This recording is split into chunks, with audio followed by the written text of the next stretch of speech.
Welcome to another video. My name is Joe. If you're new here, thanks for coming by. We are going to be making dinner, my husband and I, and we're not going by any recipes or anything. We're just gonna wing it, so hopefully it turns out okay.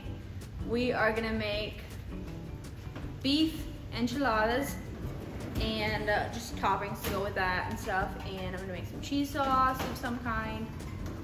It's not very complicated at all. It's something you probably don't need a recipe for, but it's not something that we make very often, so it is kind of new-ish for us. And so I hope you guys enjoyed this video. Give it a big thumbs up. Also, I'm gonna welcome my guest tonight. Guys, So this is my husband, and yeah, he's gonna be helping me make supper. So anyway, here we have Larian prepping the meat. What spices are you gonna put in there? taco seasoning, ground cumin, paprika, garlic salt, and Lari seasoned salt. And maybe some pepper. Okay, Let's let's see, see. how the dumping works here. We just dump.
So this is my supper, and I will tell you guys how it tastes in a few minutes. Hey guys, thanks so much for watching our cooking video. We enjoy cooking shows, so I just thought it would be fun to do, and it was nothing great. I decided it would be kind of neat to do something that probably everyone has the supplies for in their kitchen, that they can make this recipe anytime, like tonight if you want to. So I just wanted to keep it simple, and I hope you guys enjoyed it. Thank you so much for watching, and we do have one big announcement. We're having another baby. Yeah, so I probably won't talk about it a ton on here, but that's part of the reason why I've been so MIA lately. I've not been feeling the best, but I'm doing better, and yeah, so the due date is sometime in February, so next year, obviously. Anyway, I'm not very good at this, so hopefully you guys just excuse me, but we thought we would share the good news with y'all, and I hope you enjoy this video. If you like it, be sure and give it a thumbs up, and leave a comment. I love reading the comments, so I can't wait to hear what you guys all have to say, and yeah, subscribe if you haven't yet, and I would really appreciate that. Thanks, and see you next time. Bye.